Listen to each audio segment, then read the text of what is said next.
Here we are again, and welcome to our show, Reconstruction and Jim Crow. Today we're going to be talking about the people of Jim Crow, and before we do that, however, we're going to have a visit from a very special guest. So with no further ado, let's go get our guest. Chloe. Chloe. Do dogs rule? Do dogs rule? Okay. So there you see the answer of our special guest, that dogs do indeed rule. But that's not what we're here to talk about today. We're here today to talk about the people of Jim Crow. Now we're going to be learning about two individuals, W.E.B. Dubois and Booker T. Washington, and two groups, the N.A.A.C.P, National Association for the Advancement of Colored People, and the KKK. So the first person we're going to learn about, is Booker T. Washington. Now Booker T. Washington was an African American. He was indeed born in slavery, and he was learning and working at the Hampton Institute in Virginia when a call came, and he took a job establishing a school for African Americans in Alabama. And the name of that school was Tuskegee Institute. And it was started in 1881. So that's one thing he's famous for. Now, something else that he's famous for is being a leader of the African American community during this Jim Crow time period. Now, some people liked what he said. Some people didn't like what he said. There was a disagreement with the other individual going to be working about. But basically his viewpoint was he believed that equality between the races could be achieved through vocational jobs, vocational as in learning trades. You see in the second paragraph, farming, carpentry, plumbing, and other similar jobs.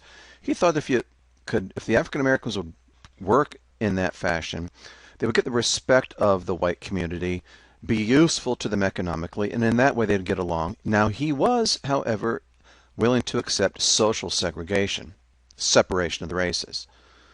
He also did not believe that the African American community should necessarily focus on learning the higher academic skills like psychology and those type of growing fields at the time. He was, based on those beliefs, willing to accept the wishes of whites to, in effect, limit some of the African American rights. The other gentleman that was active during some of the same time period, another type of leader of the African American community, was W.E.B. Dubois. You see him there in his office. He was a professor of history, and he was one of the first African American men to earn his PhD degree. And you know that he was really smart because he earned it in history, and of course the smartest people always work in history. We all know that.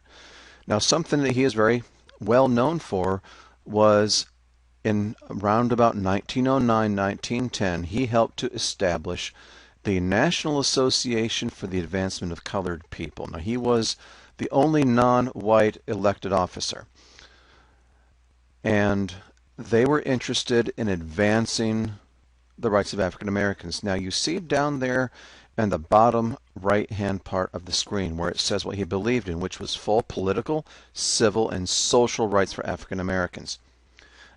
Now contrast that with what Booker T. Washington believed, which was accepting social segregation and not necessarily working for full political and social rights.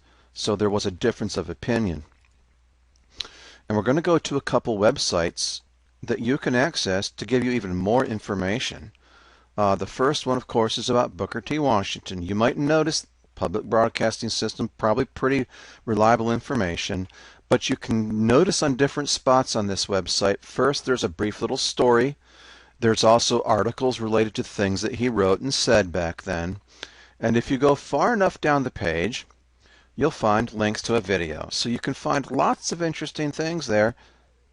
And there is a very similar, formatted the exact same way, site about W.E.B. Dubois. Now here, because he was a professor and he was a writer, you see even more information. He wrote a book, very famous book, called The Souls of Black Folk, Again, he was involved in the foundation of the N.A.A.C.P, National Association for the Advancement of Colored People, and he was also started part of the Niagara Movement. Now, the Niagara Movement was basically a reaction to what they said was Booker T. Washington's accommodationist movement, meaning working too much to go along with what white community wanted to do to limit the African American rights. So, going back to our website, or our PowerPoint rather, I'm sorry. Again, the N.A.A.C.P organization, National Association for the Advancement of Colored People. Now, the reason it uses that phrase instead of African Americans is because in 1909, when this organization was started around that time period, that was one of the popular phrases for referring to African Americans. You see a picture up there. I bet you could look at that and you could find W.E.B. Dubois in the middle on the right. And also, you notice some information in the printing text down below, where it talks about how the National Association went about getting their work done, which was taking legal action, challenging laws, trying to build a whole collection of court cases where they could challenge these unconstitutional laws that limited the freedoms of African Americans in the states.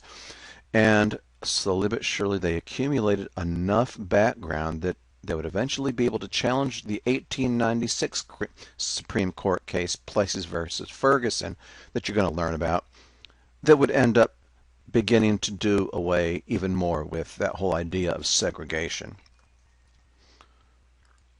And the other group that you're going to be learning about, a hate group called the KKK. Now, they were what we call today a white supremacist group. Now, oftentimes people think they're just a bunch of dumb, uneducated white folk.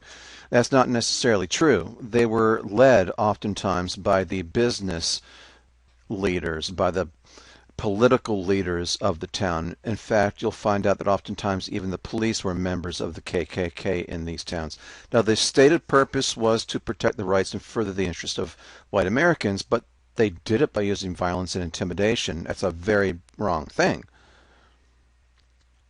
And it wasn't just limited to the South. It grew to the north. You see here a picture of a rally in 1925 when they were experiencing a rebirth after being knocked down, and they're having a rally in Colorado, carrying American flags, so it wasn't just the old Confederacy. And here you see another reprehensible bad thing is they're relating to kids. They're pulling kids in. They involve their children. And this points out something else. It wasn't just African Americans they targeted during Reconstruction. It was whites from the north. Because you can see by the face color, this picture refers to white faces. And you see that this figure is holding in his hand a carpet bag. We learned about carpetbaggers a couple modules ago, and it has a label of Ohio, so it points out they're from the north. So they were threatening and intimidating carpetbaggers too. Here's an early picture of what the KKK looked like early on.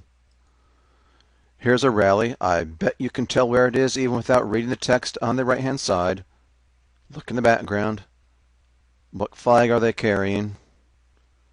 What does that indicate about their viewpoints, or who they said held their viewpoints? And here's a map. Shows you how far in modern day times they spread. And again, are there more groups of the KKK, the little like teepee-like hat type things icon there?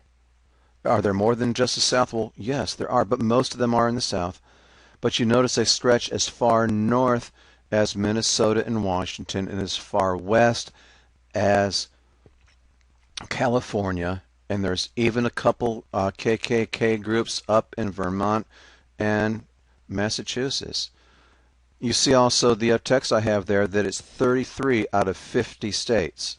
33 out of 50 states in our modern day time have KKK groups. There was one time when when I used to work, before I was a teacher, I used to work in an office that made loans. And this African-American man was taking his sister to college, and he was driving back through, I believe it was indeed Alabama, and he had a flat tire. And it was a Saturday afternoon, and this big old white guy with a big old pickup truck stopped. Thought, uh-oh, what's going to happen here? But the man helped him change his tire. And he said, now, I'm going to give you some advice. You should be getting out of town because we're having a meeting tonight. Now, he didn't say who was, but you can imagine it was probably a KKK group. Now you stop and you think. Individually relating to people, folks sometimes aren't willing to be that violent. In a group, sometimes it takes over. So that man was willing to help my friend, an African American man, but probably wouldn't have been willing to do it if he had been in front of a bunch of his friends. So this whole thing about violence works one way when you're by yourself, oftentimes, and another way when you're in your group. So that's something you can watch for. Don't be taken along with group action when they're doing bad things. So anyway, I thank you for listening. And one last thing, the summary to review. W.E.B. Dubois said African Americans should work for full political, as in being able to vote and get full equality, no segregation rights. Booker T. Washington was willing to accept segregation and said instead of working for advanced college degrees, they should just learn trades like carpentry and electrician work. The N.A.A.C.P. that W.E.B. Dubois helped to organize, they were involved in campaigning by legal cases for African American rights, and the hate group, the KKK, which has gone through several times when they've grown up and been knocked down, and, well, we just wish they would go away. So thank you for joining us in this lesson.